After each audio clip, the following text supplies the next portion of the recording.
D'ici, on voit surtout la partie de la façade extérieure qui est déjà ravalée. La pierre blonde a retrouvé tout son éclat. L'amphithéâtre d'Arles, ou les arènes, ce qui revient au même, ressemble beaucoup par ses dimensions, sa capacité, à celui de Nîmes. Sauf sur deux points. Le premier, c'est que d'un côté, il paraît moins haut que de l'autre, parce que l'on voit un peu en contrebas. Le deuxième, c'est qu'il est dominé par trois tours carrées. Vous l'avez peut-être deviné en pensant à la tour du théâtre. Ces tours ont la même origine, elles sont médiévales. Et d'ailleurs, regardez la tour et sa fenêtre.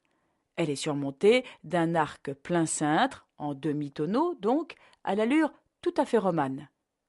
Eh bien, figurez-vous que ces trois tours sont tout ce qui reste du véritable quartier qui s'était développé au Moyen Âge à l'intérieur de l'amphithéâtre, sur ses arcades et sur ses voûtes.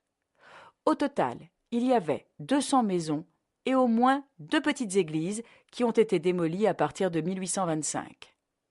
Maintenant, regardons juste à gauche de la tour, la façade extérieure de l'amphithéâtre. Elle est conservée sur deux niveaux. Le rez-de-chaussée et le premier étage, chaque tranche verticale, c'est-à-dire chaque travée, montre une arcade flanquée de pilastres au rez-de-chaussée et de demi-colonnes au premier étage.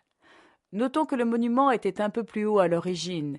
Il y avait au troisième niveau un étage surbaissé.